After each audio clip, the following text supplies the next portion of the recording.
Yeah. So a lot of you are not necessarily in the position of being able to afford our program, but I was thinking of what if I gave you access to become like affiliates to our program, right? Someone in the chat, I saw it yesterday, asked, "Hey, is there an affiliate? Is there a way to become an affiliate to the program?" And I'm like, "Hell yeah, there is," right? Because for me, our goal is to help as many people as possible. And I was thinking of if any one of you guys, right now we have 60 people on the call. If anyone would be interested in becoming an affiliate, um, for the first like 5 prospects, customers that you refer to us, you get $1,000 per referral. So this means that if you're complaining about the fact that you don't have money, if you're complaining about the fact that you can't afford a VA, if you're complaining about the fact that you don't have access to capital to afford anything you want, then if you want to become an affiliate, we're literally going to be giving you our sales assets, giving you access you need to actually be able to help someone book in a call with us. So all you have to do is just get them to be aware of our product and the fact that we can solve their problems, and then get them on a call with me or Hassan if they're interested in our program. Okay, we'll ask everyone, hey, who got you to book a call, or who actually spoke to you about our program first. And if they mention your name, then maybe we can actually create this is actually check. Bell, can you create a channel in the free private community called affiliates, right? So that everyone who sends a prospect or a referral, we can, we'll give a private link to everyone who's part of it. And then we'll give you guys a separate link with where we can actually track who actually sent someone.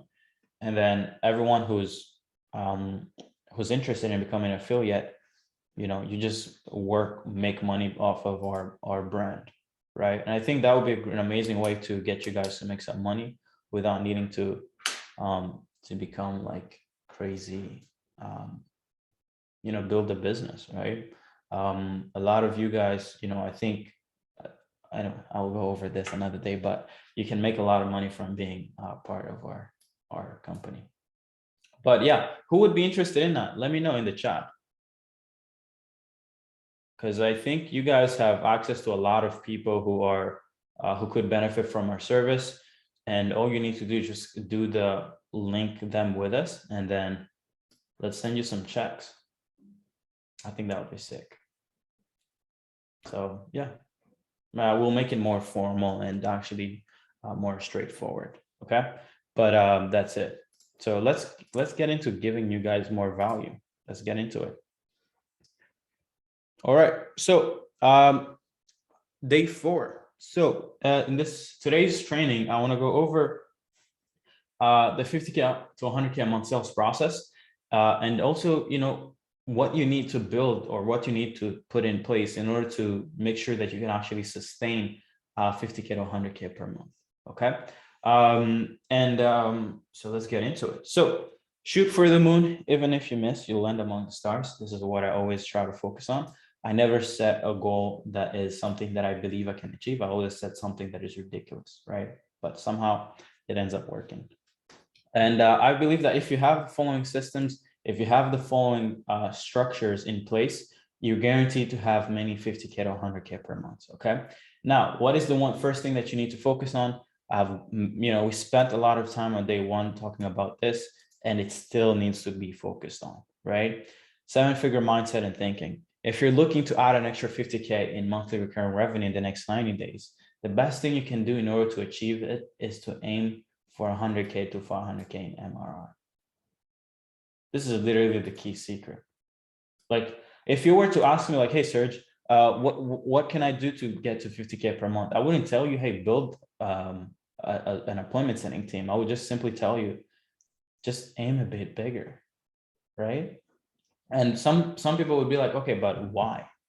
Well, because the thinking, the decision-making process, and the action necessary to add 100K or 500K every single month makes it unreasonable for you not to add 50K in MRR. Do you guys see it? it's literally the easiest thing you can do, right? Because what most people do is that they're like, and especially this happens a lot with people who have like 10K a month goals. Oh my God.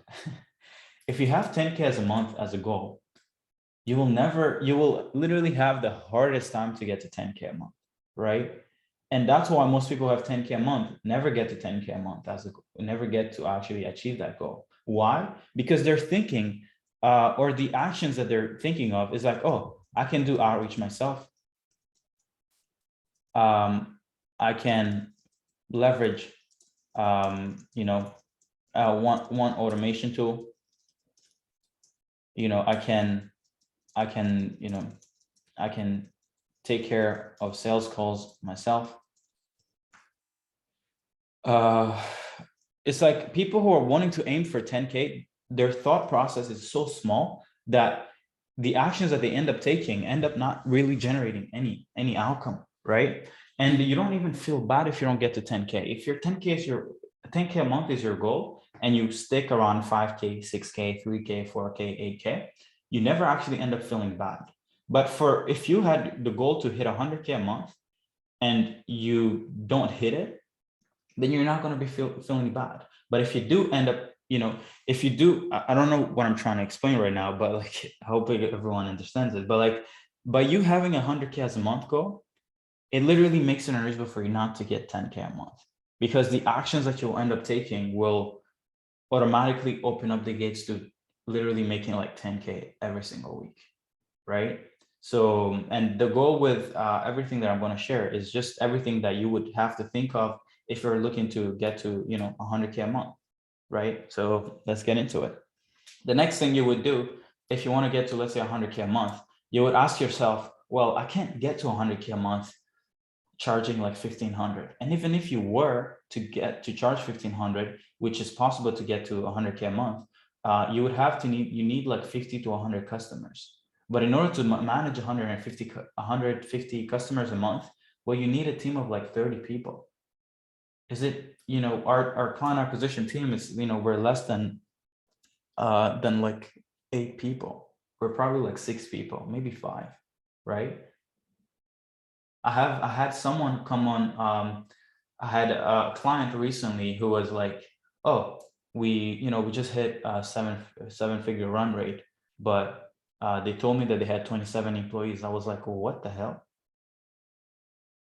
How do you even pay rent? 27 people and you're only making 100K a month? That's insane, right? So the key thing is increase high ticket, guys.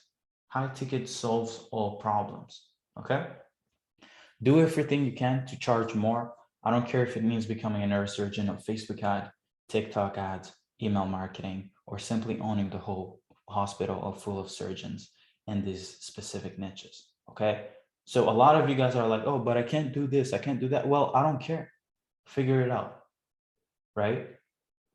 But if you charge less than 5 grand per month, or less if it's a one-time fee, you're not going to grow your business. I promise you that. I can probably bet a lot of money on it, right? And if you look at even the biggest companies, right? If you look at Facebook story, when they first launched their platform, guess who who knows here who they went to sell their service to or their platform to? Do you guys know to whom Mark Zuckerberg went to actually grow their first, to actually like find their first customers? If you guys don't know it, it's they went to Harvard to sell Facebook, right? Why do you think they went to Harvard? Because that's where the money is at. And that's where you start. You start at the top of, where the money is at. Because if you just start by I see people charging like $500. That's good because you can make a lot of money. I mean, not a lot of money, but you can make, you can sell 10 people every month and make, 5 grand, right? But the truth is, if you want to actually build a business, it has to be a business is something that is not just about yourself. It's about building a team, right? But instead of you going after like those lower ticket clients, why don't you actually go after the big fish and charge them as much as you can, right? I've paid more for clothes for like 5-figure products. I've spent faster 9 grand than I spend less time thinking about a $9,000 product than I spend thinking about if I should pay someone $500 or $200, right? So please start charging high ticket. You can do the following to charge high ticket. Find a product that has more capital, right? Find the Harvard of your industry, okay? Solve a more painful problem or deliver a bigger promise, okay? So either deliver a bigger outcome or find the most painful problem and solve that one. Solve it faster. Reduce the time it takes to actually solve that, that pain, okay? So if you were to go to a doctor and you had cancer and they were like, there was one doctor was like, oh, it's going to take 3 months or maybe 10 years to actually cure you of cancer. And there was another guy who was like, well, I can cure it in 24 hours, but the cost is 10 million, right? You would pay that 10M faster than a heartbeat, even if you don't have it, right? So that's the whole point of solving something faster. Provide more features than anyone else in your market, okay? I know a lot of people keep telling you that, oh, you should, just not add features, you just keep something more streamlined. But no, if you're, once before you're past 50K per month, you should sell anything and everything, right? But once you figure out product market fit and you find out really something that people want, then you can actually remove all the bullshit that is not important and just make it as streamlined as possible, because you can't scale complexity, okay? And then if you want to charge high ticket too, make sure you're building a brand, okay? That will get you people wanting to hand you money even before they speak with you, okay? And then number 3, so once you're thinking properly, once you have a good high ticket price, you need to understand the importance of building a team, okay? This is probably the most important thing to understand if you want to scale past 7 figures, 8 figures, 9 figures, or really, I don't care how much money you want to make, you need a team, okay? Other people, employees, are the key to your business growth, okay? It's not you. I know a lot of people would want to be special and, be confident the fact that they're doing amazing stuff. But for me personally, client acquisition wouldn't be what it is without my team, right?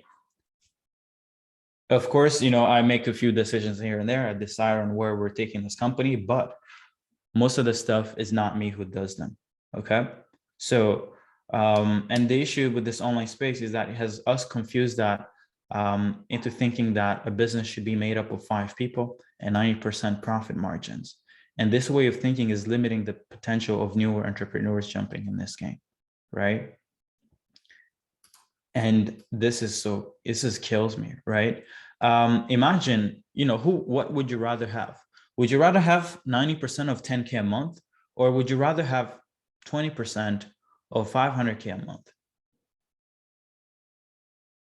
Some of you guys, and I hated this online space. It's just made up of people who get in the game because they just want a good lifestyle. They want to have a good house. They want to be able to fly out whenever they want. They want to drive a nice car, maybe an AMG or a Porsche or a Ferrari or things like that. But they never think big. Why isn't there no one telling us about building $1 billion company? Why are we just focused on like 20K, 50K a month, 100K a month? Like it's literally, to make 100K a month is actually sad. In the grand scheme of business, making 100K a month is like, and to be honest, and I think I realized it, this year, right? When we generated 108K in potential revenue for deals we closed in the month of November. I wasn't necessarily more excited than I was when I hit our first 10K a month, because hitting 100K a month wasn't as monumental as hitting 10K a month.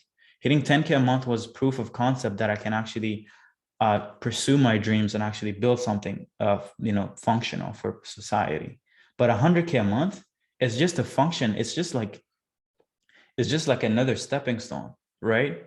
But it's nothing major, because if you can make 10K, you can make 100K, right? It's just how good are you at scaling things? So But for me personally, until we hit 8 figures or shit, maybe 9 figures one day, like I'm not bragging about much, right? It's just another number. Okay. If you want to grow really big, it will be important to stop focusing on what you need to learn or what you need to do and start asking yourself, who do you need to hire? Right? Instead of asking yourself, hey, what should I learn? No, who should I hire so they can do the learning and the doing, right? The loss in profit from hiring a new superstar team member has an asymmetrical relationship with the potential of growth, right? So as an example, it is possible for me to lose 10K in monthly profit from reinvesting in the team to automatically add an extra 100K in profit every month from that investment, right? And this is something that you guys should be aware of. And this is why it's so important to understand second order thinking, right? It's like, okay, let's say Hassan, I give him 15% of every deal, right? So if a customer comes in, Hassan gets 15% of the deal. So I think last month or in November, he generated 14 grand, right? As a revenue to him. Most people would look at that and be like, oh my God, that's 14 grand that is not going to my pockets. So they never actually hire someone to take care of their sales. And guess what? They never get to experience 100K a month, right? So what is it worth? Is it worth for me to keep doing the selling myself and just stick behind around 40K, 50K a month? Or should I give someone 14 grand to generate me an extra 50 grand, right? That's the asymmetrical relationship with investing in your company. And more importantly, investing in people, right? If you can understand how powerful finding the right talent and having them part of your mission can be for your business, you'll never not be able to achieve any desired outcome in your business, regardless of how audacious that desire may be, right? For me personally, I'm at a point where if I want to build an agency, I could build it tomorrow because I'm not limited by my abilities anymore. I'm limited about the only limits I have around building any business that I want to build today is how good am I at finding the right talent? How good am I at giving them the right vision? And how good am I at incentivizing them to do the right thing? A lot of you are too focused on like, oh, let me be the best, the smartest person. But it's like Jeff Bezos didn't fucking build the machines that actually people pack boxes on. He didn't. He leveraged capital. Probably, guess what? Not even his own capital. Jeff Bezos has been sending letters to shareholders since like 1997 or 1996, telling them like, hey guys, we're not making any profit because we're focused on reinvesting in the company for the next few decades. And 25 years later, I think they're like $1 trillion company, right? But do you think Bezos was out there in the trenches, like doing outreach and making sure that people were able to click on the website? No, he didn't.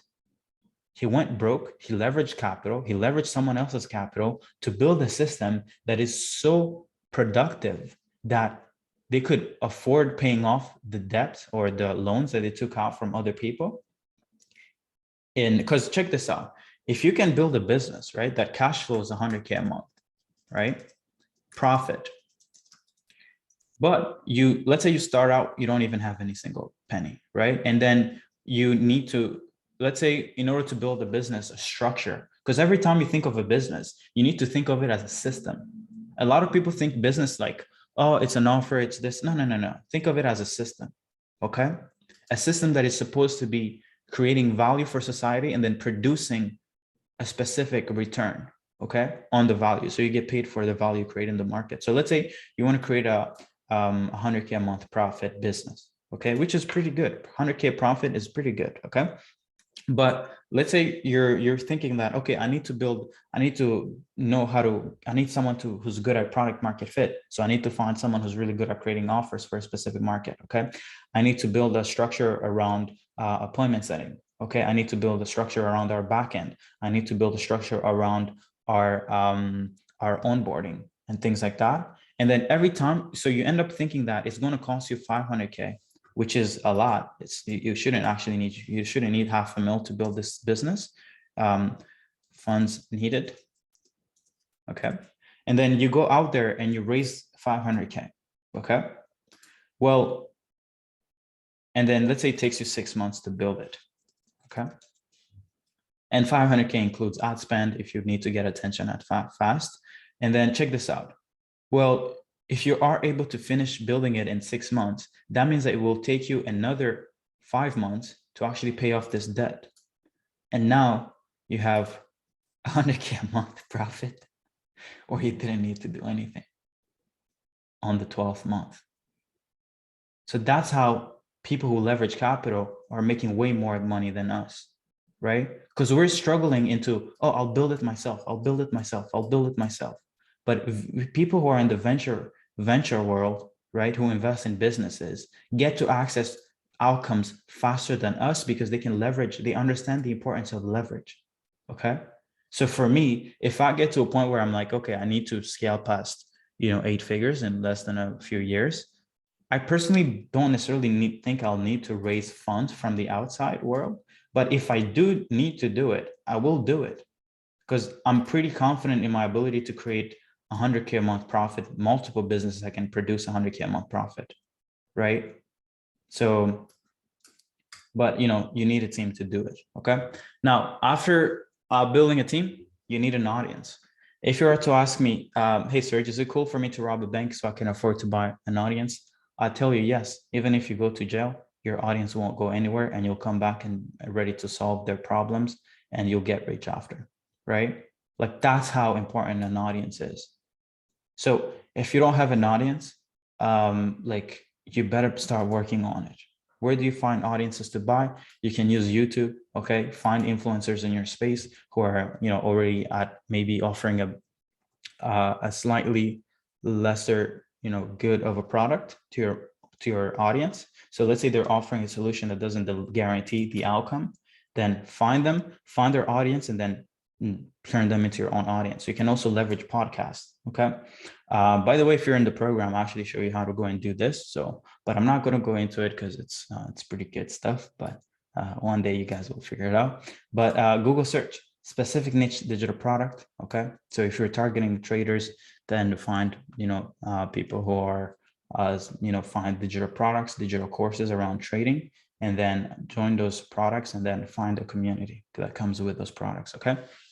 Facebook group search, I think you guys are pretty familiar with it, but if you're not, then it's pretty simple here. You just come here and then you can just click here.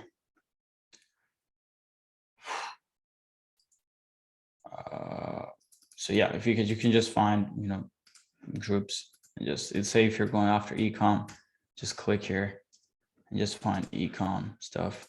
If you're finding, if you're going after like doctors, just do something like this, groups, and then just find audiences like this, and then, or simply become a customer and we'll do it one-on-one. Okay, yeah, I forgot that I wrote this. Simple. So now that you have an audience and now you have a team and now you have a high ticket price and now you can think properly. Now you need to make sure that you think of like, okay, how do I actually get people's attention, right? Once I have an audience. Well, before you even get there, you need to make sure that you're going after a specific audience, right? A specific niche. Or if you're in e-commerce, make sure that you pick multiple sub niches that you can test out, okay? This is crucial, right? Stick to one niche and stick to it for more than 3 months before trying another niche. A lot of people have, this niche hopping syndrome where they don't make money for a month and they're like, oh my God, my niche is not good. But it's like, are you crazy? Are you telling me that the niche that you're in are not paying multiple thousands of dollars, maybe over, thousands and thousands of dollars every year to have a home? Yes, they are. Okay. Are you telling me that these guys are not buying gas for their car? Yes, they are. Are you telling me that these guys don't buy water or pay electricity or pay for internet? Yes, they are. Okay, cool. Then find another problem that they want solved and sell it to them, right? It's not like a lot of people are like, oh, is the niche saturated? Is the niche this? Man, what are you talking about? Companies, Apple, billion-dollar companies are making money from the same niche that you're struggling to even talk to. And you're asking me if there is a niche that works and one that doesn't? Are you crazy? right? So you need to go back to first principles thinking. Do these people have problems? Everybody has problems. So make sure you figure that one out and you get to sell them something that they actually want. Okay. If you're in ecom, make sure you're targeting and testing multiple sub niches consecutively. Okay. You don't want to be doing it all at once, because if you don't keep a variable constant, then you'll never know why a specific sub niche work. Okay. Now, leverage, and you also need to leverage product keywords for your search. So as an example, if you're targeting coffee brands, don't target coffee brands. Go after things like coffee grinders, okay? Because what this does is that it will bring you brands that are not being hammered by other people. Most people are stuck targeting actual like broad keywords. So they end up targeting the same brands over and over and over and over again. So by the time you send your email, that same brand has received over 1,000 offers with the same service as yours. So there's nothing like to separate you from everyone else, right? So go after product specific keywords or product keywords, and then reduce competition. Okay, pick one channel, right? Pick one channel and only focus on one channel. As much as you're distracted, brain will want you to test LinkedIn, email, Instagram, Facebook, etc. Understand that unless you have a team to manage all the channels, you're simply wasting your energy. And I'm sure you guys have seen this. Where is it?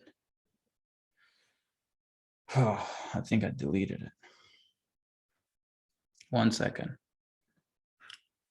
Let me see. I'm not sure if I deleted it or not. I shouldn't have deleted it. Anyway, yeah, I'm sure you guys have seen this energy thing.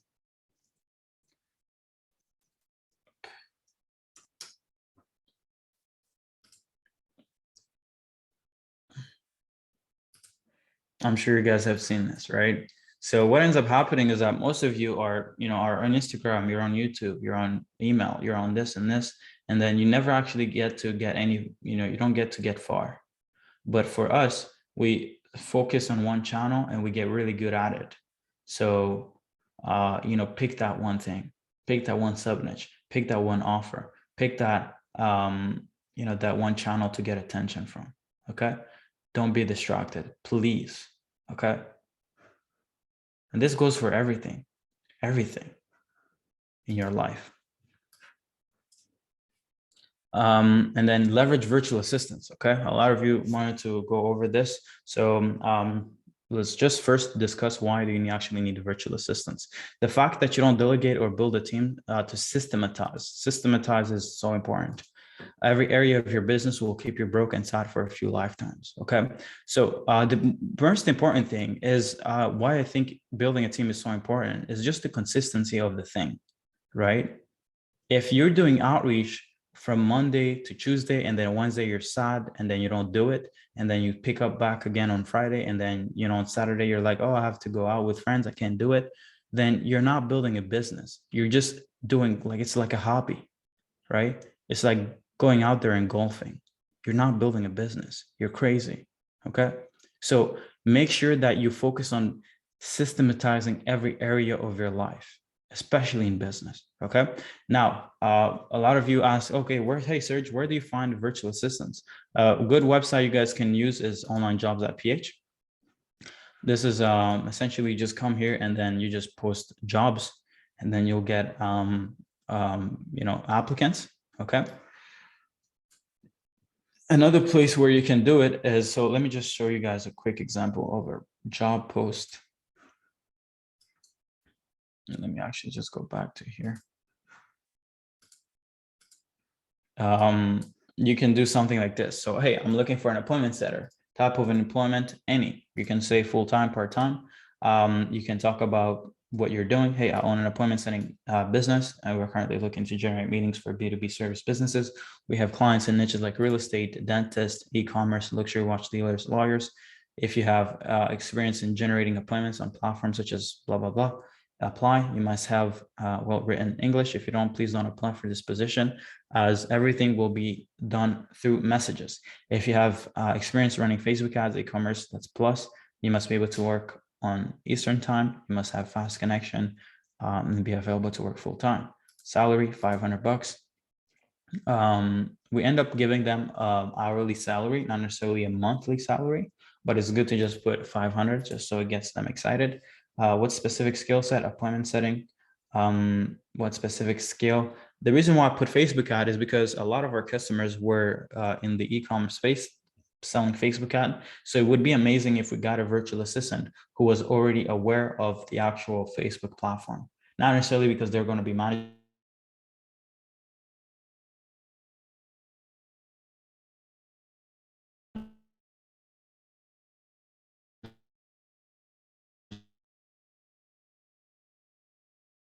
Facebook. I think customer support is good to have someone who has been in a customer support role, because for me personally, like I spent 2 years working in a customer support department in one of the brands, or that was my last job actually, and I cannot tell you how much I learned from supporting customers, right?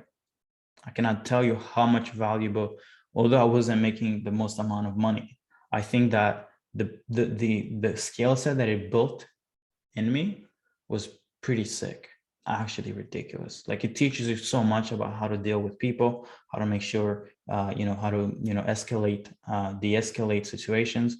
Like it's so good, right? So having someone who's been there, done that is good. Okay. So you guys can find them here. It's not free. Okay. You have to pay like 90 bucks to access it. So that's why, when you become a customer, we just provide you with, we don't even tell our customers that they can find their VAs here. Like that's how much we don't really think that they should be spending even more money. Okay. So we put the expenses on our end, and we just go out there and just build communities of virtual assistants for them, so they don't have to pay multiple services. Okay. You can also find in Facebook groups, right? We've personally built a Facebook group of close to 100 virtual assistants that we also pull from. But you can go in Facebook. I think you should be able to find groups, right? Virtual assistant jobs. So just go where they would want to go, which is, if you're a virtual assistant, you would be interested in joining a virtual assistants group. Maybe Raj, you can suggest a few groups, but I don't know.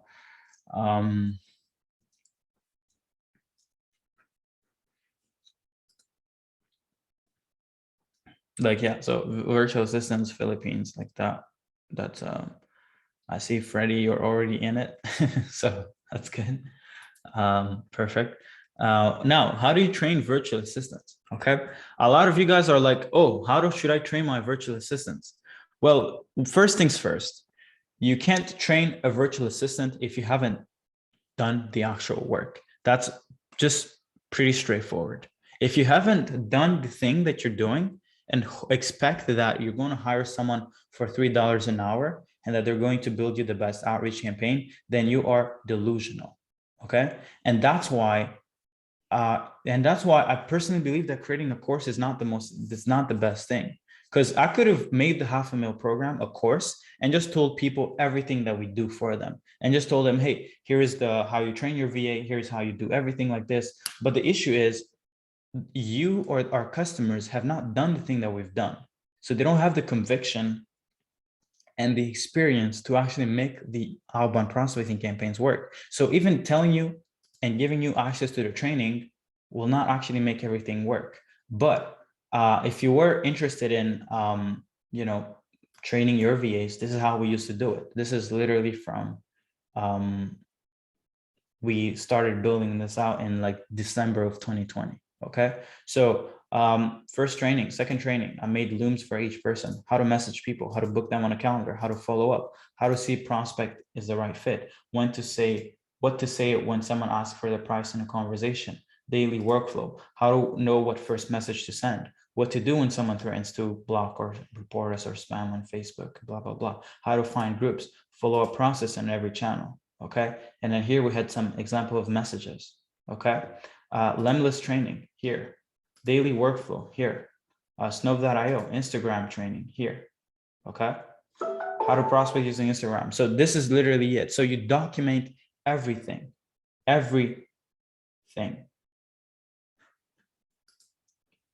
email, Facebook training, LinkedIn automation, right? Everything.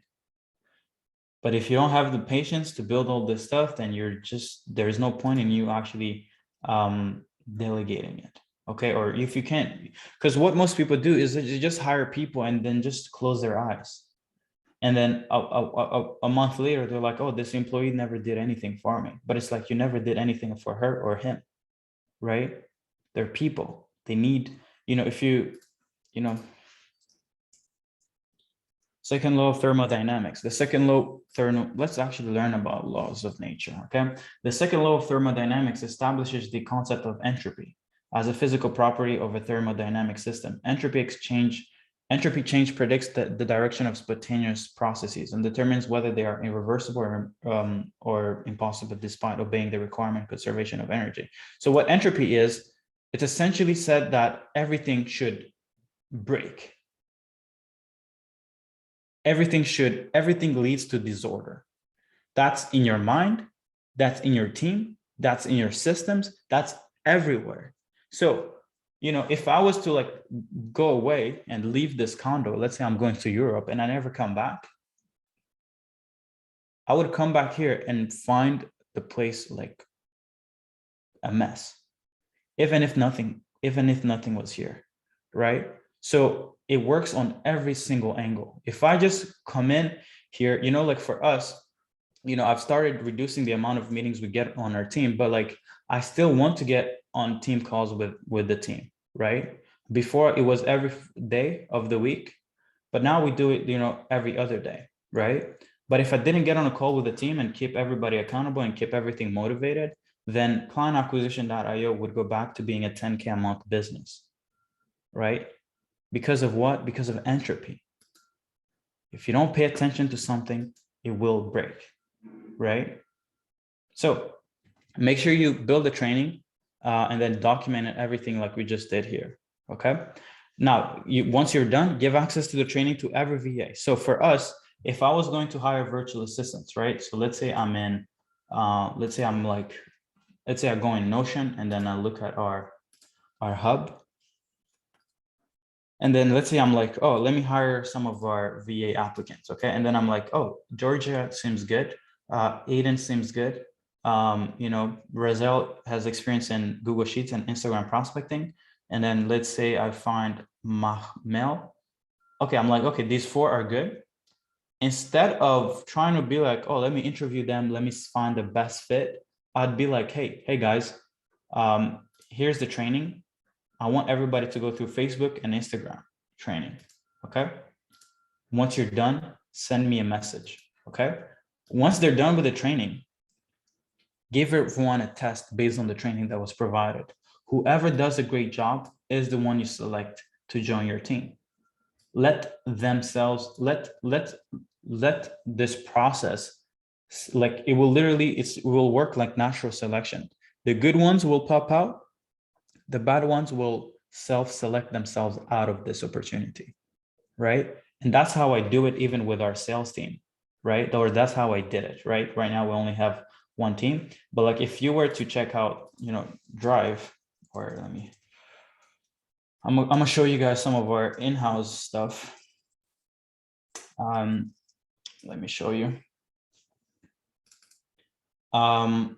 New consulting offer for the team, client acquisition, growth team, remote sales team training. We have a lot of stuff around building sales teams, but that's not going to be a lot important for you guys. But check this out. If you were to go on the first call that I had with people, right? Check this out. So this is how many people joined the calls. And then you keep going down, right? Let's say as you keep going down, so the call gets tinier and tinier, right? So the people on the calls get smaller and smaller. And today, if you were to look at how many people are in our sales team, well, we only have 2 people remaining, right? We have Tak and we have Hassan, right? So, but they self-selected themselves out. I maybe have hired a few people, but I didn't fire people most of them. They just literally self-selected themselves out. And that's how you should do it. Especially when it's appointment setting, sales team, you should just hire so many people and just let the trenches, self-select only the ones who are capable of surviving in that environment. Okay. So I see a lot of people who come to me and they're like, hey, Serge, I'm a shark. I'm ready to work. I'm ready to do this. I'm like, oh, okay. Are you? Okay, cool. Then let's get to work. I don't need you to sell me. We'll see how you play in the game, right? And most people end up quitting, okay? But I'm aware of that and I expect it, okay? After onboarding your VAs, you need to schedule shadowing sessions when you show them how the work is done, but most importantly, look at how they're doing it and give fast feedback. You'll need to do this for the first 2 weeks, right? So, and this goes for every team, okay?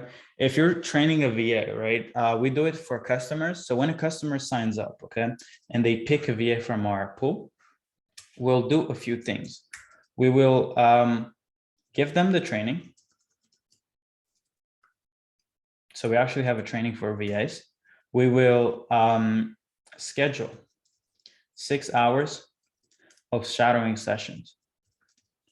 What this is 3 hours spent shadowing someone working, doing the thing, and then 3 hours spent being shadowed, if that's a word, right? So that means that we spend 3 hours getting your virtual assistants to look at another VA doing the work. So that's like the first week. And then, or maybe for the first 3 days. And then another 3 days, they're spent doing the work and we're on Zoom with them, making sure that they're finding the right leads, that they're making sure to make sure they're updating the tracking properly, making sure that they're updating you properly. Okay, every single thing. And what this does is that it creates some of the best trained people, right? Why? Because we spent time with them. And a lot of you guys who have tried building a team, you guys know how annoying it is to get on a call with people and training them. It's pretty tedious, right? It's the most boring thing ever. So we actually take it away from our customers' hands. Okay. Now, one thing you need to remember is incentivize your VA hourly, but if you want them to really perform really well, give them 50 to $100 per closed deal. That will literally get them fired up. Okay. And that will get them really excited to work for you. Now, the next thing you need to do. So now you have the right mindset, you have the right ticket price, you have an audience to sell to, you have a systematized, or going to be the first thing to systematize your outreach is pick one audience, pick one avatar, pick one channel, and then build a team of virtual assistants or just hire one VA. Okay. So those are the first few steps. Now, once you have a team of virtual assistants, then you will be like, okay, but like, oh my God, my VA will not be good as me as pitching, right? So, and that's the truth. Your virtual assistant or appointment setter will never be as great as you at selling your service. So I want you to get good at creating content that are meant to sell prospects on your services, right? So you need a few stuff. You need the story. You need a piece of content about your story or your service. Okay. No, you need a story about your offer and your service. Okay. You need a piece of content around who you help and, their before state and after state. Okay. You need case study content. If you have some case studies, make it in video form. And then this is probably the most important one is make sure you document the problems and the solutions and the benefits you deliver to your customers. And if you see here, there's a sign of infinity. What this means is, if I wanted to make a video around every single problem we solve for our customers, it would go on and on and on and on for decades, right? Why? Because we actually solve so many stuff. So the best thing you can do is put out what you do online, okay? So that when your virtual assistant is doing outreach, they don't need to even know what you sell. All they have to do is every time a prospect is asking a question, they can just go in and let's say, let me show you something. They can just go in here You guys can, I don't know if I'll be sharing this with you guys because this is some crazy stuff, but you can go, your VA can have access to something like this, right? These are like the different steps to converting someone on conversations, on like Messenger or any conversation, right? So if someone is, you know, doing outreach for us, right? They don't need to be good at selling. They just need to be good at asking the questions and finding out the inefficiencies. And then once they find out what's the most important thing for the prospect, then you just come in here and pick a video, either this one or this one, or maybe this one, or maybe this one. So now imagine how much scalability, imagine how scalable it becomes. When your VA can talk to 100 people, and let's say 25 people get back to them, and they just need to select the actual video sales letter that they need to send them. And that's how we've been able to scale our outreach. A lot of people are like, oh, hey, Serge, you know, how, you know, and a lot of you guys, you guys will get access to the recording. So, you know, you guys can, if I'm sharing it here, you guys can copy it later on, okay? But it will come eventually. But imagine a lot of people who are in the coaching space, you know, look at our growth and are like, oh my God, like, you know, how did you do it? A lot of people are not, unless you're famous, like this is a fact, okay? Unless you're famous, find me anyone who has as small of an audience that I have, but who's doing the same numbers that I am. You won't find many people doing it, right? Most people who are making a lot of money in the space that I'm in, especially in the agency space, which I'm thinking of getting out soon, because a lot of agency owners are broke. It's just a fact. Anyone who's making more than I am either has thousands on thousands on thousands of YouTube subscribers, probably even hundreds of thousands of YouTube subscribers. But for me, I have, you know, we just hit like 500 subscribers and I have, you know, just a friend list. Like, how am I able to do the numbers that I'm doing, right? You would ask yourself, I don't necessarily, you know, I'm not necessarily the most handsome person. I'm not necessarily the smartest person, right? But we're still able to collect revenue. Why? Because we've been able to build an outbound prospecting process where it's scalable. It's like someone hears about us, they get educated really fast, right? Like fast, so fast. And because I've realized that like the only way for me to be able to scale organically is to productize myself as much as I can. And just giving my team the ability to just propagate myself out there to so many people at once. So you know, being able to productize your sales pitch is probably the best thing you can do when you're doing outreach. Okay.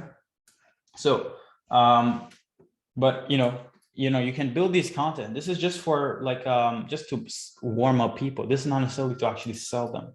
Okay. And then what you need to do is you need to get great at building personalized looms. Okay. A lot of you keep asking me, hey, Serge, how do you build personalized looms? Well, this is the structure. Of course, it's much more detailed in the program, but I just wanted to just give you guys a cool little breakdown of what you guys can focus on. So when you're making a personalized Looms, you need to first start by thanking the people who actually accepted to give you their emails, okay? And then you need to sell yourself. Why? Because a lot of people, and I see this mistake so many times, right? A lot of people, when they're making Looms, they're like, oh, your pixel is not installed. Oh, your top of funnel copy is wrong. Oh, your creatives are not good. But it's like, okay, but what's your point? I don't care. I have a team to do that. So a lot of people make the mistake of selling the service and the mechanism before they sell themselves, right? No business owner will give you 10 grand a month because you just showed them how to install a pixel. You're delusional, right? But if you can sell yourself and show them that you have a specific, somewhat of authority in your space, then you actually get to pick their curiosity. You get them to pay attention because they're getting a lot of people talking about Looms and pixels and all that good stuff, or how they can scale you through emails and all that good stuff, but no one is actually selling themselves. So now your angle is to leverage yourself instead of relying too much on the actual system itself. Okay, so our customers, we get to literally, in the looms they make, they spend the first 3 minutes in the loom selling themselves. Who are they? Who have they helped? What have they done? Just anything that can give them status and everything that can just give them authority. Okay, and then just make them feel good. Tell them that you picked them because they're special, right? Call to action, meet video, right? A lot of people will not be watching the whole video, so you want to make sure that they get the call to action before they leave. Okay, and then this one is also super important. When you're sending a loom to someone, you need to pick the core concept. You need to pick the one thing that is the biggest lever that they can pull to get better results, right? You don't want to be talking about pixels and then copy and then audiences and then influencers and then all this stuff. And by the way, I'm talking about e-com because a lot of people who we ask to send the looms are people in e-com because they perform way better. So you need to pick the core concept, the one thing that you've seen from what they're currently doing that could be improved. Okay, and then you want to also let them know what is the downside of not listening, and then another call to action. Okay, and if you're in a niche like you're selling to niches like real estate, coaches, consultants, then you can leverage evergreen video sales letters. Okay, when you get good at building video sales letters, you become someone who deserves to make 7 figures per year. Why? Because it comes back to this thing. Being able to leverage a media to sell at scale, right? If you can do this, I promise you, you can make money within your own business. You can serve other people, build these video sales letters and scale their using media at scale and make 7 figures. Okay. So now that you're good at, you have a team to do the appointment setting and keep it consistent. You're, creating content and media to sell at scale. Then you need to be sure of KPIs, right? So every single day we need a specific number of touch points. We need 50 per new prospects, and we also need to follow up. This is crucial. This might even be more important than the actual prospects per day. Okay. And of course, you're also still adding people to your network. So please remember that. Okay. What you're looking for is that if you send 50 new DMs a day or emails, and you also send 50 follow-ups a day, that's 100 touch points. Okay. All you want to do is convert 10% every single day to become a warm lead, right? You don't need 100 people to want to talk to you every day. Just get 10 people interested in hearing what you have to do. Okay. And then guess what? How do you get them interested? Leveraging personalized looms or evergreen video sales letters. Okay. And then you get 20% of everyone who watches the thing, everyone who learns about your mechanism, everyone who learns about your offer, everyone who learns about what you do to jump on a call. If 20%, if you're not getting 20% of people to want to get on a call with you, it just means that your thing that you're solving is not exciting. It just means that what you're selling is not getting people to be like, oh, wow, I've never seen it like this, right? So your goal is to focus on getting people to be like, wow, this is actually sick, okay? Of course, this can go down if you're doing like 1,000 DMs a day. Of course, you're not going to accept to, because at scale, things break, and the conversion rate is not going to be the same at scale. So for us, it may not be 20%. It may be like 5 to 10%, but that's still enough. Okay.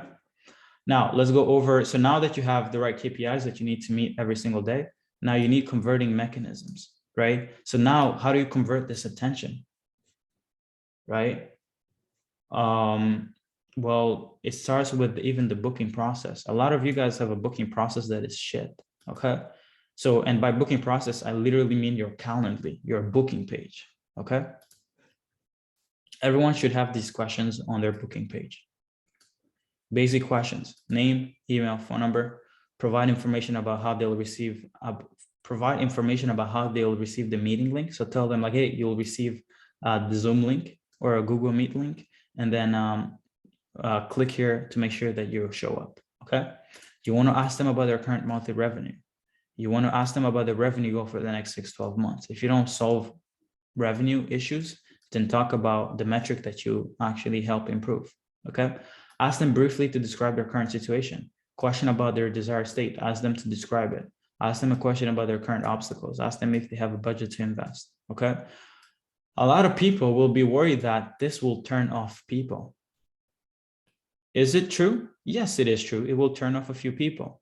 And the truth is, you don't want to get off on a call with those people anyway.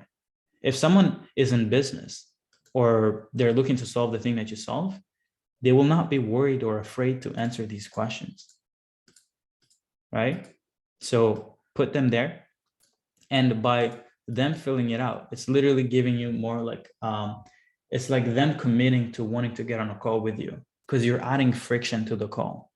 And most of you guys, I can bet that you guys are booking a lot of calls, but no one is showing up. Why? Because the booking process was so seamless that they even forget that they booked a call. Okay. So you actually want to make it, you want to bring a little bit of friction, okay, just to help them out. And nurturing sequence. You need a nurturing sequence like I showed you guys yesterday, okay? When someone books a call, you need to send them, hey, Serge, check this out. Thank you for booking a call. I'd like to provide some valuable content to people who book a call with me and my team. So I thought I'd share this piece of content that goes over the importance of having a personal brand and sales assets. So you can actually copy this and just share something of value in your niche. Written confirmation 24 hours before the call. We need you to confirm that you'll show up. Hey, thanks for booking a call again. Due to high demand, we require written confirmation that you will attend to the call. Please reply to this email to hold your spot within 24 hours, else your appointment will be canceled. In the meantime, you can check out this piece of content, how to scale past 50K per month. Click here to view the video, okay?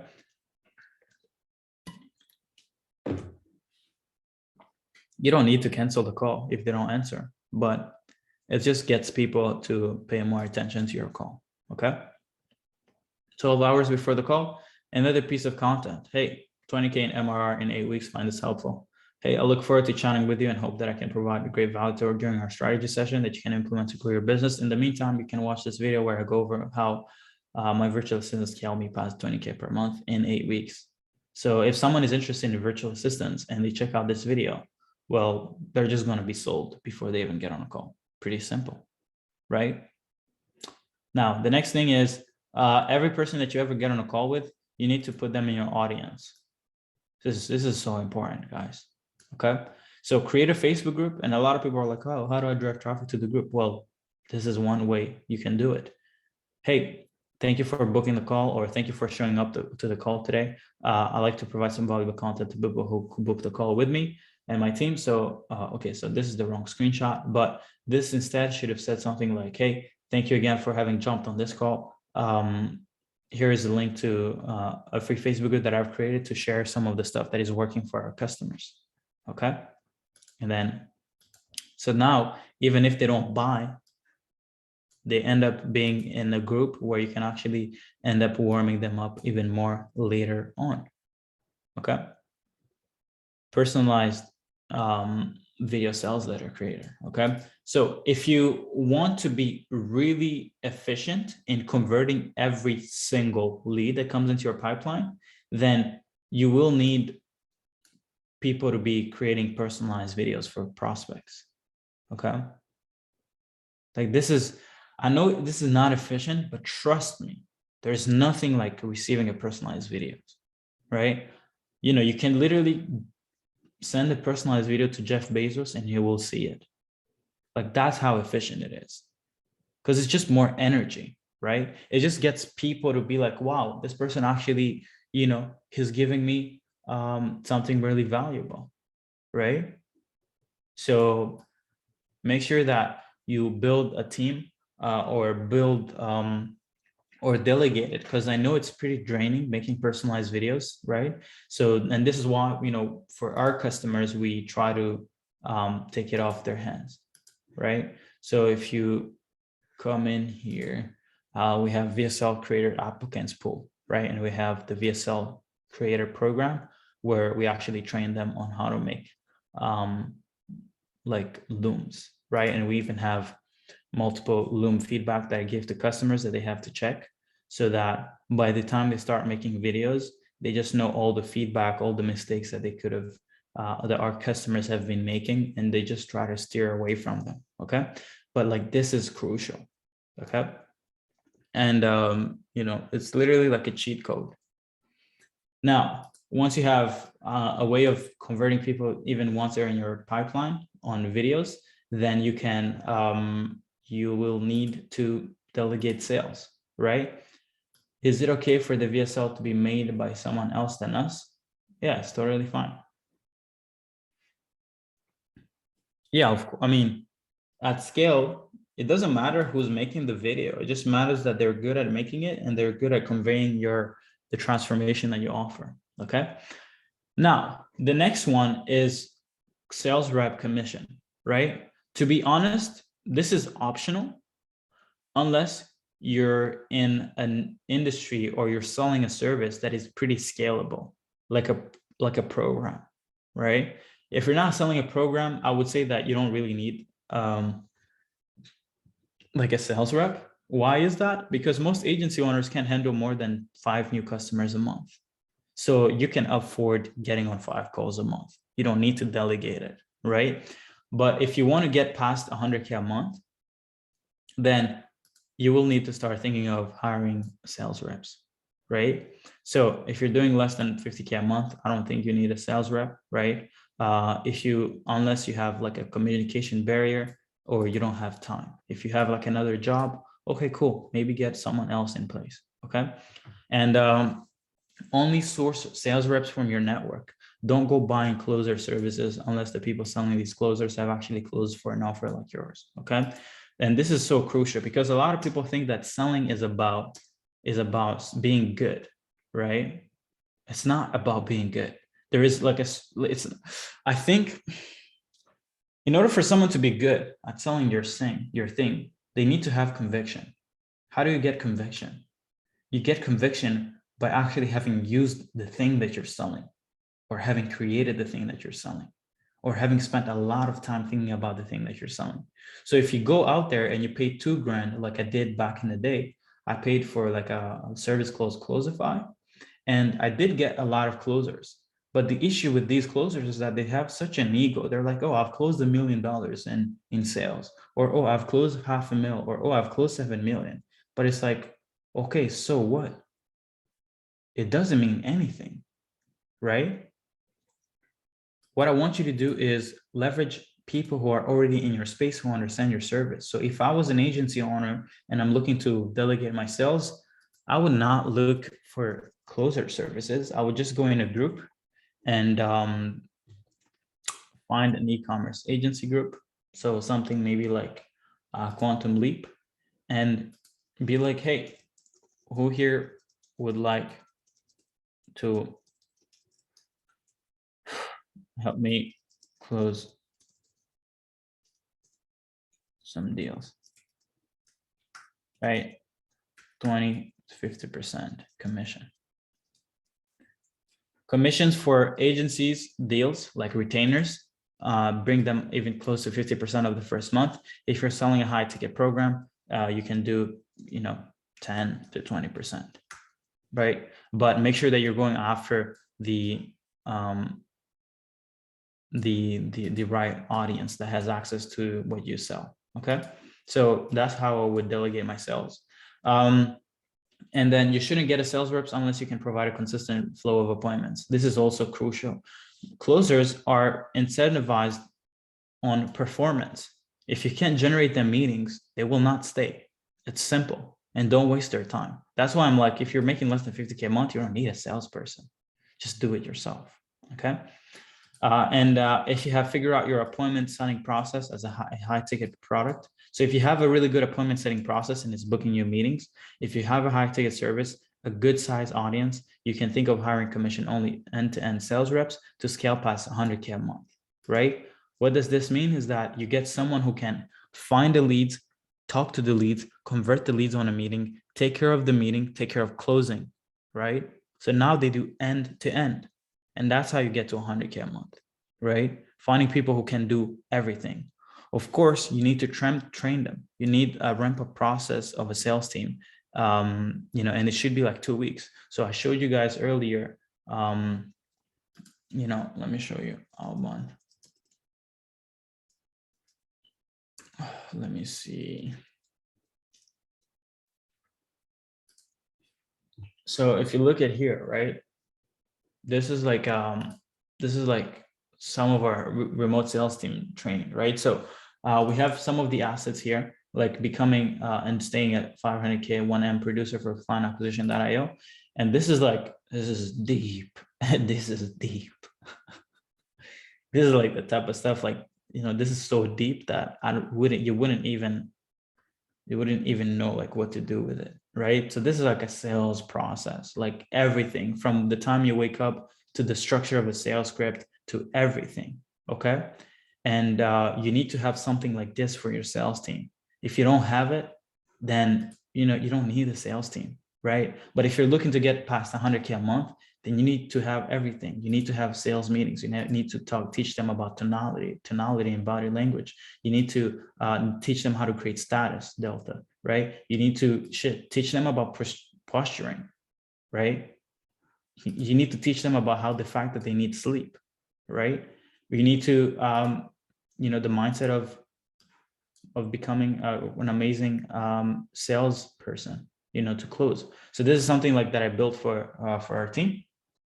And then, you need to give them access to case studies. You need to have a presentation. You need to teach them about managing the CRM. You need to give them everything. And ramp up calls, like we had one every single day for 2 weeks straight, right? So we talked about product training or outbound prospecting, CRM, overview of Instagram outreach, Facebook prospecting, go high level intro and tracking sheet, intro to the sales process, end of day, sales roleplay, sales script training, outreach standards, like a lot of stuff. That's why I'm like, you don't need a sales team, because it's going to be so draining in creating it that if you're not making a lot of money, you're not going to be able to make it work, right? So that's why I would suggest not necessarily like going to building a sales team first. It's a lot of work, okay? Sales call breakdown. So a lot of you are like, oh, but how should I lead a sales call? It's pretty simple. Introduce yourself, get control. Hey, how are you? My name is Serge. For this call, I'm just going to go over a few things. Is that okay with you? Yes, it is. Perfect. That's how you get control, okay? Clarify why the prospect is on the call. Find the main thing. After you've told them what they can expect from the call, ask them, hey, why did you actually want to jump on the call today?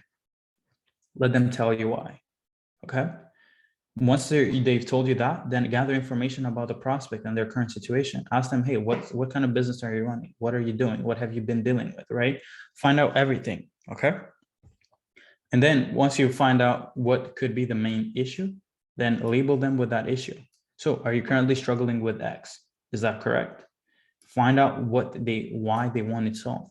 Why do you want it solved, right? What is it keeping you away from, right?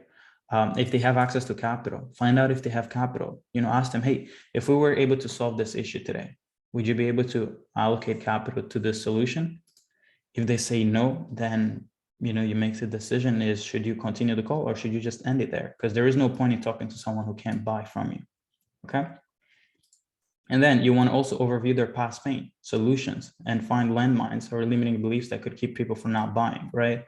A lot of people, if they hear someone being like, yeah, I can buy today, and they skip this step of finding out what they've tried before, they end up losing so many deals because they end up selling the same thing that they've tried before, or they end up not dealing with the limiting belief that a prospect has that makes it so that they don't buy. So you need to make sure that you evaluate what the person has dealt with before and try to steer away from it, or find any limiting beliefs, or find maybe they're going to be in an operation tomorrow, so they can't actually buy, then there is no point in trying to sell them, okay? Pretty simple.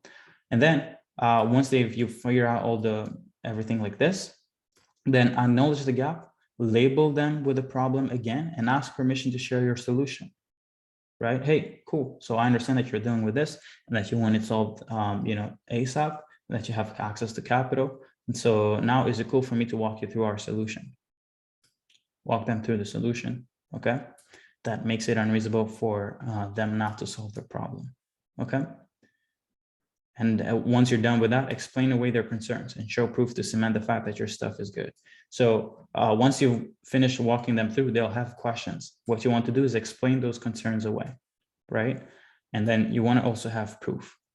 Once you're done with that, confirm that the prospect is interested in your solution, make the offer and anchor it to something bigger, right? So as an example, if you were wanting to sign up for a program in the $500,000 program, I'd be like, hey man, I've spent the last 15 months trying to figure this thing out, right? So we spent 16 months.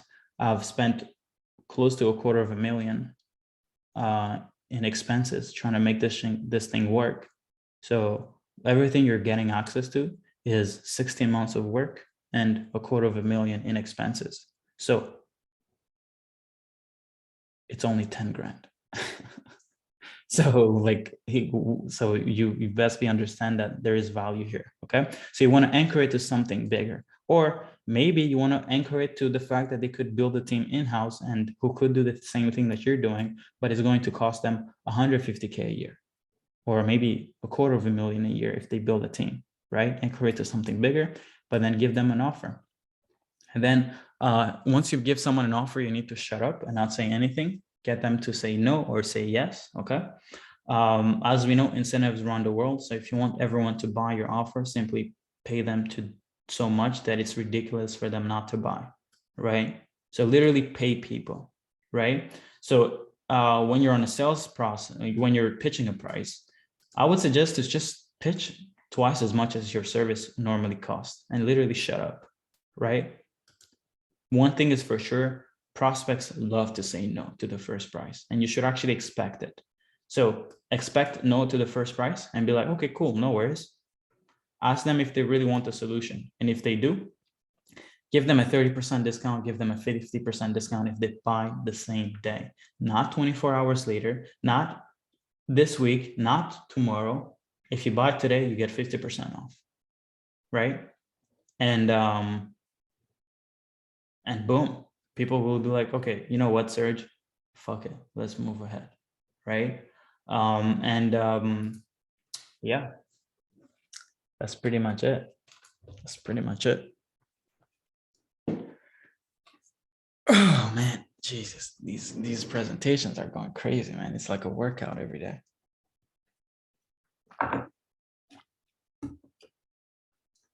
So who can you guys tell me about what you guys are missing from these like mechanisms that I just mentioned, whether it be the mindset, the high ticket, an audience, an actual systematized outbound prospecting with virtual assistants and video sales letters, and like what are you guys missing and what will you guys focus on to actually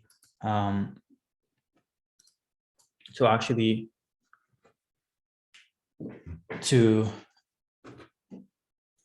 make it work? Because a lot of you guys, you cannot work on everything, but you will need to make sure that these things are set up if you actually want to make it work, right? It's literally, business is just simple. It's just a set of mechanisms that you just put one after another.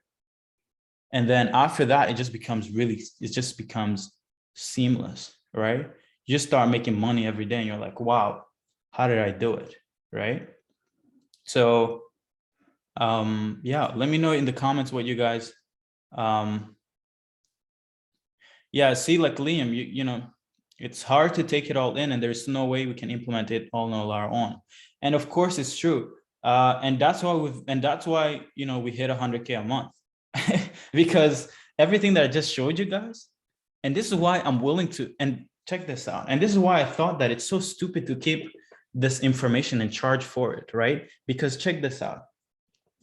Even if you guys know everything that you need to do and everything that we do, you guys are still going to have a hard time implementing everything because it's so new and there's so much friction. You have to make a decision on what you focus on first. You have to make a decision on what you delegate, what you do. And this is why people pay us. They pay us so that we can actually remove all that pain of decision making, right? Because it's a lot of information.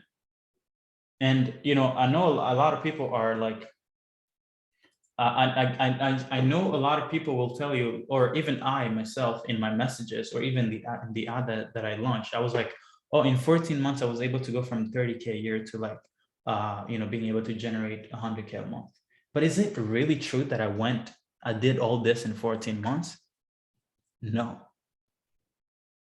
I quit school in 2018, guys. It's been how many years? We're in 2022, right? It's now been 4 years. So this is like 4 years in the making, but like 16 months of actual production. So if you know, I could give you guys all the truth, this true stuff, right? So, but the truth is, this is not I didn't wake up and started making money. I spent a lot of time, you know, dealing with bullshit. But I would have loved in 2018 when I quit college to learn everything that I have now, or to set up the systems that I have now. Because if I was doing the numbers I'm doing right now in 2018, I wouldn't be doing this challenge today. I would be somewhere in Miami smoking a cigar with a few friends, maybe bring my family over, right? But it takes a lot of work. But yeah, ask any questions you have in the chat. Lyndon said, I get a lot of pissed off people that won't open up. They only want to know what you're offering and they don't want to pay upfront for anything. They have been burned before and they're extremely skeptical. So just try to avoid these types of move on. No. They're skeptical because they have no information about you. They don't know who you are. They just think that you're just like everybody else, right? If I jump in your DM and you've never heard of me, you've not been on this challenge with me for the past 4 days, I'm just going to be just like the same person as that girl who's trying to sell you a virtual assistant on Facebook. Because there's nothing that differentiates me from her. But once you actually consume my content, you end up realizing that, oh, wow, this person is actually, they might have something more interesting. So educate them. And that's what I'm telling you, like educate people, give people something, give people a sales asset, get the asset to sell them. Don't try to sell people on Messenger. Nobody does that. Right? Serge, what are your goals for 2022? On my goal notes, I put 2022. I put make love in X city, and then I put another city, and then I put another city after that, and then I put an island, right? My first 4 goals is to make love on a few islands or in cities. That's the first one. And then the second financial goal, or business wise, because I don't want to, this year is not really about business. Of course it's about business, but I want to enjoy life first. And then the second one, I want to hit 100K in a single week. And then after that, I want to give money to my dad. I want to just come there and be like, yo, man, here's 10 bands. Thank you for working like 7 jobs to bring us to Canada. And then maybe buy him a car. I don't know. So that would be pretty nice. And then I also want to take my brothers to vacation on a small trip. Right now, I'm not necessarily spending any money because I'm not sure how much taxes I'll have to pay. But eventually, I want to start. I want to start spending it all. I hear you've been working on my coaching program. Yeah, man, Patrick, I'm telling you, you shouldn't. Okay, so if you're in a coaching space, right? I made 16 grand before I actually started building the program. I made 16 grand in less than 2 weeks from selling the program before I actually started building it. So I wouldn't build anything before I sell it. That's my key thing to you. Sell first.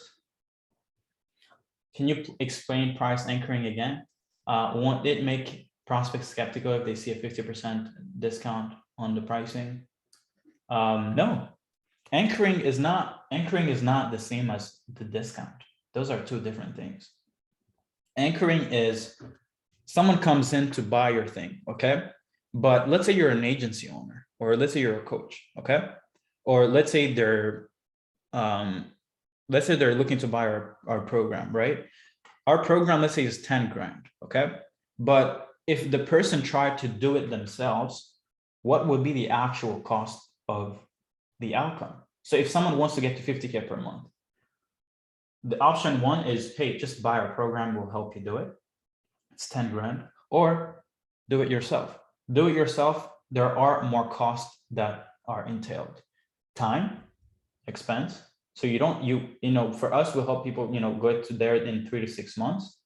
But if you try doing it yourself, you're going to probably spend like a year or two trying to get there. Okay. So that's 2 years of work. Now, the second thing that they're going to have expenses at is they're probably going to try a lot of other services that are cheaper, right? Because a lot of the time people don't want to buy our service because it's a lot of money, but they don't understand that, like, by the time you actually get to 50K per month, if you try doing it yourself, you have bought virtual assistants that don't end up working. You'll have paid an appointment setting agencies, probably 10 of them. So you'll spend $500 here. You'll spend $1,000 here. You'll spend $2,000 on this appointment setting service. You'll spend $1,000 on this email marketing agency. And not email marketing, but appointment setting or through emails. So all in all, you'll spend probably like 50 grand trying to build a 50K a month agency. And then you'll also end up spending 2 years of your life trying to get there. So I would anchor it on, hey, would you rather spend 2 years and 50 grand trying to get the thing that we promise you? Or would you just rather pay 10K and we just get you there in the next 3 to 6 months? So that's what anchoring is. And the 50% discount is not important. You can give 20% discount if that's okay. How would you go after offering social media management? Come on, man. Find out why people would want it. What would be a sub niche for the consulting industry? What would be a sub niche for the consulting industry? Sub niche could be based on their offers. Who are they selling to? Like, are they selling to agencies? So maybe you go after consulting people who are consulting agencies, people who are consulting other consultants, people who are consulting SaaS businesses, that kind of stuff. Are warm-up sessions still with you? Yeah, we have warm-up sessions with, we've split everything a bit. We still have a one-on-one with me, but that one-on-one with me is just based on just making sure you're thinking straight and then making sure that your offer is good. Everything else is systematized for our customers. Tevin said, with the same girl? I don't know. Maybe I may fall in love this year. For now, we don't know. You're gonna make me cry. You just earn from consultation at the moment. Yeah, our program is a consulting program. What a cute plan. Yeah, it's cute. Make love in London, bro? Yeah, maybe that's on the list. Who knows? Learn it hard way. Yeah, perfect. Serge, confused about what price to charge for a service. What would you start on price? 5K minimum, guys. Quick question. How do you think someone who is dead broke or at 1K to 2K with his agency can afford your program? We have a payment plan. So you don't need access to a lot of capital to actually join our program. If you have like 2K, 2.5K, you can get in and you pay the rest later. But our ideal clients, to be honest, they're people who have made at least a sale. At least you have proof of concept. Because for me, the thing that I find hard to get people to scale is if they don't have the confidence in themselves that they can make it work. Find me someone who has proof and who has confidence, and I can scale them consistently day in, day out. But if they don't have confidence in themselves, then any acquisition systems that I give them will not help them because they just don't have the belief, right? So have a belief, but belief comes from winning a bit, right? So maybe get your first customer and then just come see us. If you had home renovators as a niche, would the Trojan horse method, joining audience, converting them? Yeah, of course it works. During our last sales calls, the prospect asked us for the past client case studies. Proof, as we're a new agency, all we had as proof was from the media buyers, screenshots. They were still not convinced. Because you're selling them on and out on proof. Oh, I mean, it's, if, you know, I was trying to figure out a way to like counter that objection, but there actually isn't. You're not going to close everyone. There is no sales tactics. I know a lot of people are like, oh, do you want to know how to close someone even without case studies? Yeah, of course that could work. My first customer paid me 4.5K, 4.3K in September of 2020. I didn't have a single case study. I had never done the thing that I sold him. He still purchased, right? But does it mean that I could do that with 100 sales calls? No. Probably 80% of everyone would have said no to me because I didn't have proof. And guess what? That was actually the case. I got on a lot of sales calls of people who didn't buy from me because I didn't have case studies, right? So don't try to focus. There is no solution. If you don't have proof, you don't have proof. Just focus on finding a customer who will bet on you, even if you don't have proof. So focus on selling yourself and your commitment. Any more details on the mastermind? It will probably be the 27th and the 28th of January. And then we're going to host a free event for everyone who won't join the mastermind, because the mastermind, it will not be cheap. So yeah, but we'll host something for everyone in the online space to join us at a place, you know, we can just have fun, go out to, you know, turn up and then have a good time. Minimum price tag for a mastermind in a group setting, as much as you can, man. So I would say 5K minimum, up to 15 grand, up to 25K, up to 50K if you want. It's a numbers game. Yeah. What's the success rate of client acquisition customers? We still have a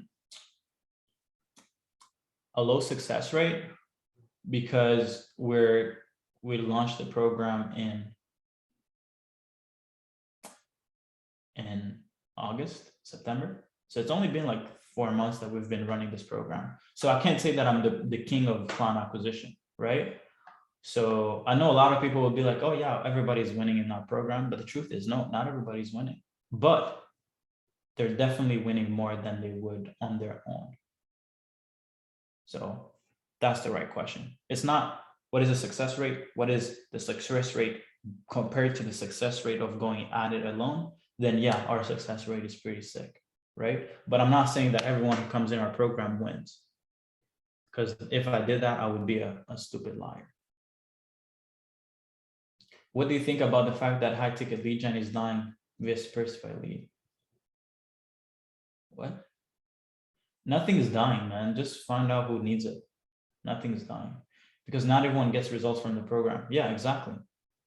Like I just said, not everyone gets a program from anywhere. Not everyone, you know, there's 99% of society is broke. So so, you know, just look at population, you'll get your answers there. Like nobody's guaranteed success, not even me. Can you give some examples from a good offer for Facebook ad service? No, I won't. Another option, if you miss the confidence of closing, partner up with someone who got clients. Exactly, like delegate it. Find someone who can close it for you. How to source leads as efficient as possible for e-com agencies going out for sub niches. We use Google and then Instagram. You can hire a service, but I wouldn't suggest an agency for appointment setting. And that's why I stopped the appointment setting model. I thought that it wasn't good. Because it's not, because if I have 10 customers, right? Because we did have around 15 to 22 customers for our appointment setting agency. It's like, it was, you know, varying in that bracket. And one thing that I realized is that once you're past 15 customers or even 10, your head is about to explode. So I wasn't paying attention, the right amount of attention to every customer. And that led to them not getting good results. So instead, I was like, why don't I productize the knowledge that I have and give it to every customer who becomes a client of ours? So now I don't need to be getting on one-on-one calls with them. I can just productize the knowledge, give them the tools they need to make it work. And that's why our model right now, it's still like an appointment setting business, because we're building systems for them to generate appointments. But on top of that, we're giving them the knowledge they need to make the whole system work, but not just the system, but to actually grow an actual business, right? Serge said he'd sell us purely through the value in his challenge. Men's followed through big time. Oh, that's good. That's a good one. Thank you, man. I appreciate it. We need a screenshot of this. I like it. What do you think is the difference between your clients that are winning and the ones that aren't? Ooh, this is important. I think it comes down to belief. If you're, because I've seen it, right? I've seen it multiple times. I think it starts with belief. So for me, the thing that made me quit my 9 to 5 was the belief that I deserved more, right? I thought that I was meant for more. So I left security, right? When I left, my dad was like, why are you leaving a good job? You don't really have expenses. You're making 2K a month. You don't really need to. And I was like, well, I'm only losing 2K. And if I never take the leap, I'm gonna lose 100K a month. So I was like, God damn, this is the easiest solution. So I made that the leap, but that leap of faith came from me believing that I deserved more. That stops there. So it starts there. If our customers don't believe that they deserve the success, then it's all messed up. The second step is customers don't think straight, right? They don't understand that, like, you need to go all in. You need to, if you have access to capital, invest it all in your business. I don't care if it means going broke, go broke, because you're already broke anyway. There's no point, like having 10K in the bank account is literally I realized that having a little bit of money is actually worse than not having any at all. Why? Because when you have 5K, 10K in the bank, you're telling yourself that, oh yeah, I have some money, but in the grand scheme of things, you're broke. So you're actually in a delusional state. So our customers, one thing that, it's like prioritizing, systematizing the business. So every area of your business needs to be systematized. So if you're trying to save money, instead of systematize, making looms, getting outreach done every single day, making sure that you're putting out content consistently. If you don't do those things consistently, you're not going to win. I don't care what program you're in. If it could be Sam Oven's program, it could be our program, and that's why I try to do everything for our customers, because I don't even want them to make the decisions on what should be done, right?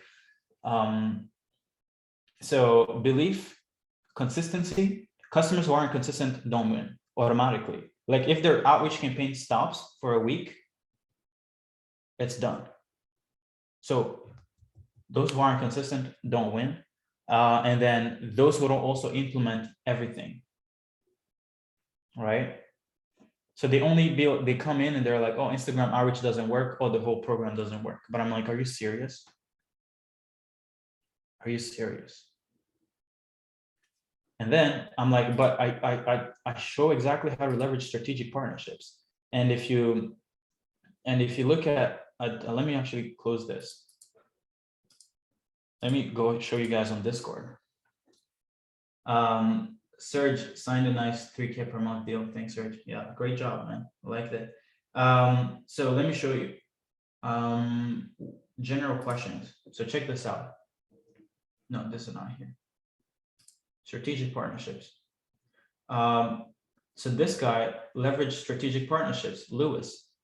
And he was like, I've been sending LinkedIn connection for strategic partnerships. I think I messed up by not being clear enough. And I was like, he was like, he wanted to know, like, how do I actually lead the call? I was like, well, just go straight for the call, right? Don't overthink it. Just be straight, tell them how you can help their clients. And then 2 a.m. this morning, because he's in the UK. He was like, okay, cool, thanks. I just sent messages to everyone who connected. We'll see how it goes. And guess what, guys? Guess what comes after? You're right. 2 calls booked from 10 LinkedIn connection requests. He could have gave up on Instagram, right? He could have gave up. But he tried other systems, right? And now he just booked 2 meetings from two connection requests on LinkedIn. Like, it's literally like baby money. It's literally like the easiest thing you can do in forever. So anyone who says that they fell in our program, I just be like, okay, whatever, bro. Like, it is what it is. But of course, I'm not like that. I'm not going to just give up on you, but I'm going to keep you accountable. One thing that I like to say is, we won't give up on yourself unless you give up on yourself, right? If you keep showing up to our calls, if you keep asking questions, if you make sure you're on top of everything that we do, then it's unreasonable for you not to succeed. And we'll always be there. But if you give up, if you never show up, then I have a life to live too. Our team has a life to live too. And we're just going to double down on our customers who are actually there, right? Do you have higher media buyers as well? Yeah, we have access to contractors. I have some case studies for online car. Can I reach out to men's clothing? You can reach out to anyone. Serge, what are some of the things that you did consistently in 2021 to change your life and business?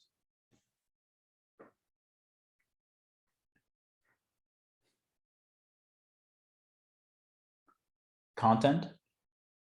I started putting myself out there consistently. That's 1. 2, I consistently prioritized new conversations, outreach, systematize that, and increase our prices. Not because of a specific thinking process. I just said, fuck it, let's increase it. I increased it before we increased the value in our program. What that did was it forced me to be like, hey man, I'm not going to be charging 10 grand if I'm only just doing some outreach and placing VAs for people. That's just scamming people. So that forced me to actually build a better backend. So content, consistent outreach, high ticket, price. You do these 3 things, you're good. And the other thing is I picked a better scalable model, which is this model that we do, consulting. And tomorrow we can talk about how to actually scale your delivery. It's just really good. Isn't charging 5K a month a bit mad? Well, that's a limiting belief.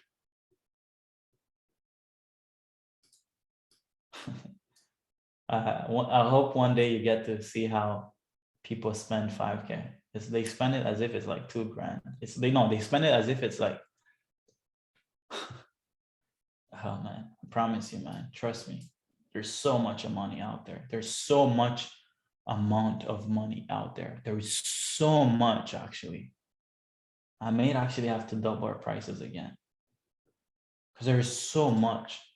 Yesterday or on Tuesday, I talked about how Alex Hormozy paid Grant Cardone 120K for 4 hours, and you're worried about 5K a month.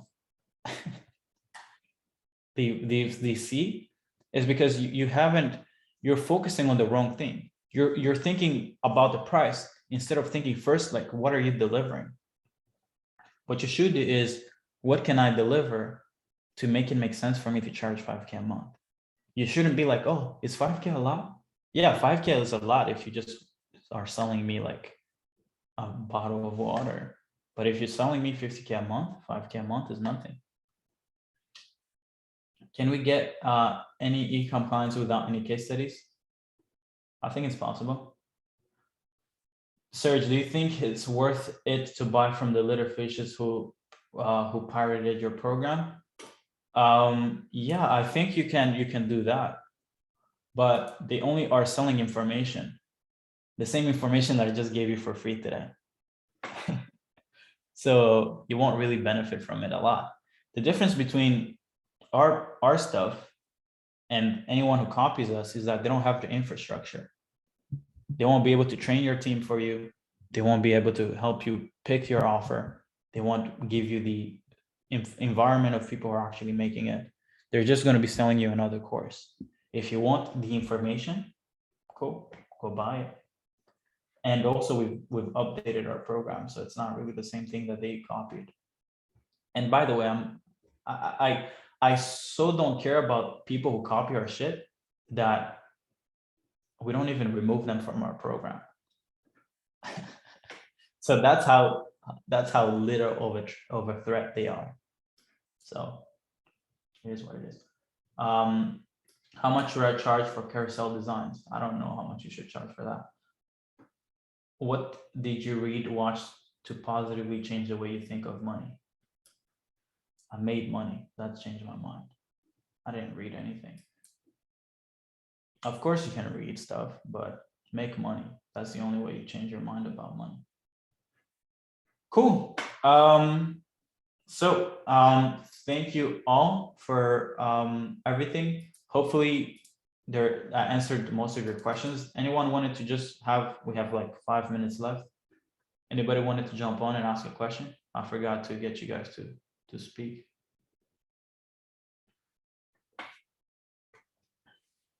Tevin, let's go. Hi, thank you again. Really nice session. You mentioned something that it was better to focus on one platform at a time, on one channel at a time. My channel is mainly LinkedIn, but since talking to you, I reconsider also Instagram. So if you have like a team, would you still just, if the team is small, would you still focus just on one platform? Would you decide to have different platform, but you have one members per platform? How would you organize the team? One team, one channel. One team, one channel. Yeah, that's it. So okay. Yeah. So that means that it is not really in my situation that would not make a lot of there would not be a lot of benefit to also utilize Instagram. That would just be focusing on LinkedIn. What do you mean? Can you ask that question again? Yeah, just because you said to focus on one platform, the platform that you use at the moment is LinkedIn. But as you mentioned yourself, LinkedIn, there are some kind of restrictions in terms of the numbers, and also you cannot really interact as easy as on Instagram. People need to accept your connection invite and that kind of things. Oh yeah. You know, that's why I was like thinking, okay, maybe I can understand why I could maybe use also Instagram. But today you mentioned to focus just on one platform. Yeah, but what's your okay, let's go back to first principle thinking. What is the main goal that you want? The main goal is to get a client to outsource their marketing department. How do you get clients? At the moment, that's mainly like a LinkedIn outreach, and then from some work that I do as a consultant. No. Let's go step by step. Yeah. How do you get clients? Explain to me the steps that you have to go through to get a customer. Okay, so there's like some outreach that is made initially on LinkedIn, that just a connection invite, not talking about our services. Then starting a conversation, and maybe only from the third or the fourth messages, that would be to have like conversation about having like a kind of a face-to-face meeting, a Zoom meeting. And from that moment, that would be about talking about outsourcing the marketing services. Perfect. So these are the steps. Talk with people, get them on a call, sell them your service, correct? Yeah. Right now, you're at the top of funnel, which is talk to people. Is LinkedIn the channel where you can speak to as many people as possible? Yes or no? I don't if LinkedIn is the best platform to speak to people. To do a lot of volume and to convert a lot of people into discussions fast. Yes or no? I haven't used any other platform. Okay, but you don't need to have used them to know about them. So yes or no? I've literally never used any other platform. Okay, so you're not aware of the volume of the potential that of other channels? There are also some restriction I heard on Instagram, like you mentioned about 35 or so. That's a little different to LinkedIn, but there are also some restriction. What niche are you going after? The way I think about the niche, I think mainly about the turnover. So I'm looking at companies making between 2 and 5 million a year. No, please, no, you can't do that. That's a lot of companies.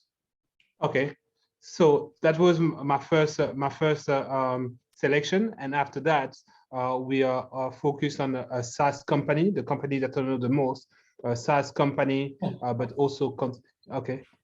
Cool. Let's pick one. Pick one. Don't. You can't target revenue. That's crazy. That's crazy. No, that's the wrong way to think. But let me answer your question, because right now I think you're just either you don't want to be aware, or you're just wanting to be you just want to like deny the truth. And this is the way you succeed is by looking at the truth, guys. You can't be like, oh, I haven't used these platforms, I'm not aware. No. You're literally like ignoring the law of gravity. You're self-selecting what you see and what you don't see. And that's actually keeping you where you're at. So what you do is you take a step back, you analyze every channel objectively. You look at LinkedIn. I can only send 100 connections per week. And out of 100 connections per week, I'm not even guaranteed that people will actually even accept my connection. So let's say 80% of people don't even accept your connection. So that means you get to accept connections from 20 people. Okay, cool. So that means that you're limited to 20 people who eventually will see your first message. From your first message, maybe you'll follow up. And maybe out of 20 people, only 10 people will actually respond to your first message or second follow-up message. So now you're really playing with 10 people per day, per week. So that means that every month you're only speaking with 40 people. Now we have that data. It's a thought process. Like it's a thought experiment. You don't need to do it to make an experiment in your mind. So now you have LinkedIn, 40 people a week. Cool. And I'm not saying this is the only way to use LinkedIn. There are other ways where you can speak to a lot more people. But now let's go to Instagram. Instagram, let's say it limits you to 40 people a day before it restricts your account. Now, the good thing with Instagram is that you can send messages. People will receive them automatically. They don't need to accept your connection. And the good thing with Instagram is that they've built pages it's like a customer support like channel. So there is someone who's getting paid to manage those messages. So that means that when you send a message, let's say you do 40 a day, 25 people will actually see it. From 25 people, if your offer is good, if your message is good, let's say 50% will respond. So now you go from 40 people a month to 15 people responding to your message. I'm not saying that every response is positive. I'm just saying that you have more people responding. And let's say from 15 people, you have 5 people actually saying, hey man, yeah, I'd love to learn about your offer, Tevin. Would you like to send us a quick video? So now you go from 40 people a month who potentially want to hear or don't want to hear about your offer to 5 people a day wanting to hear about your offer. So now my question to you is, like, you got to do more of these and just pick the right thing. Because right now you're just being blind to the truth, and that's not good. I think that's because there are other elements that play a role when you pick up the platform. I know, for example, that on LinkedIn, the decision makers will be there. So it might take longer to get to them, but when I'm in contact with someone, that will be the decision maker. And the income of on LinkedIn is higher. So that was my thought process. So I can see some kind of a benefit of it. Yeah, but I don't know Instagram, so I cannot. But you're prioritizing the wrong metric. You shouldn't focus on quality before you focus on quantity. Yeah, okay, that makes sense. You shouldn't focus on converting people on a call before you even get people to respond, right? I don't focus on how to make 100K a month before I focus on making $1,000 or closing my first deal. So for you, stop focusing on the later, like don't focus on the ladder of a funnel, which is, oh, can they actually afford the thing? Or are they actually the decision maker? That's later on. Focus on a channel that actually gets you to get to speak to people consistently, right?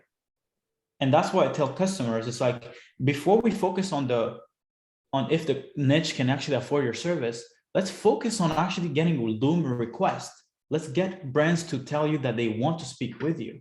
Because unless people ever speak with you, then, okay, check this out. Let me actually answer your question. You've been on LinkedIn, right? You've been doing outreach there. Yeah. Let's say you're actually DMing the right decision makers. Mm-hmm. How much money are you making per month? That's a new activity.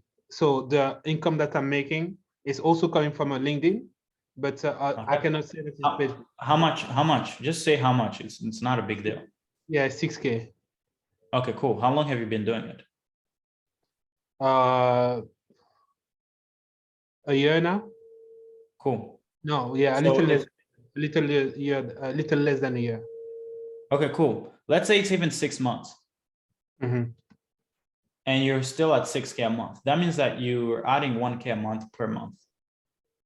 Is that the kind of growth you want? Yeah, that's a little different because I got two hats. It's just now that I'm actually developing the agency. So you're getting revenue from something else? Yeah, exactly. I'm doing some consultancy. Okay, cool. But now the idea is to have the agency. But change what you're doing if you want to make more. That's simple. So yes, LinkedIn, you can keep doing it. You can delegate it. It's not really an issue. Delegating LinkedIn, it's pretty easy. But using Instagram for the outreach. Yeah, for the it doesn't mean Instagram. Just pick something else. Just increase the throughput. You don't have enough throughput. LinkedIn is like even if you were talking to 100 decision makers a week who actually respond to you, I'm still guaranteed that you wouldn't be able to see a lot of growth because the throughput is just limited. LinkedIn is just like it's like bottlenecking. It's like choking you right now. Yeah, right? No, so that would be Instagram. I guess based on what yeah, I mean, I'm not necessarily motivating everyone to go to Instagram. I'm just motivating everyone to go on a channel where they get to do more volume much faster, get their answers faster. That's it. That's literally the answer to your question. Yeah, so that would be, in this case, that would be Instagram. That's the platform that you have covered. So yeah, cool. Yeah. Thank you. Yeah, perfect. Yeah. Cool. Awesome. Can everybody put their cameras on? I'd like to take a story right now. That would be pretty sick.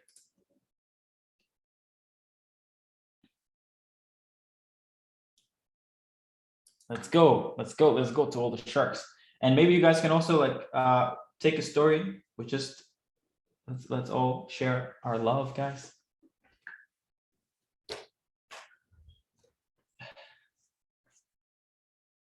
And maybe we unmute everyone. And one sec. Alex Hormozy, you better get your face on.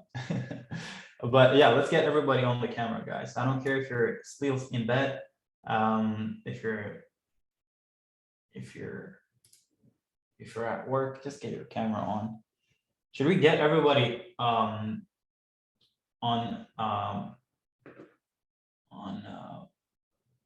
off mute? So maybe we can actually make some noises together. They can now. Hey, everybody unmute yourselves. And let's say 500,000 free challenge in 5. 500,000. Oh, My bad. Go slow, go slow. Wait a second. I'm sorry, too much coffee. Yeah, but yeah, okay. So on after on 1 or on 5 or at 5, let's just all scream $500,000 free challenge. Okay, so 1, 2, 3, 4, 5. $500,000 free challenge. Challenge. Let's go. With But Serge. yeah, yeah, I appreciate everyone for showing up. I really appreciate this. And Can you share your playlist? my playlist, yeah, damn. Yeah. Yeah, I'll drop the playlist in on Discord right after in the private community. Okay. Yeah. So but yeah, I really appreciate everyone for joining. Even Alex Hormozy joined, so that's good. But yeah, thank you all. Tomorrow we're going to be talking about a lot of good stuff, so make sure to show up. Tomorrow's session will be much shorter, but we're gonna kill it. Okay. Have a beautiful day, everyone, and I appreciate you all. Bye-bye.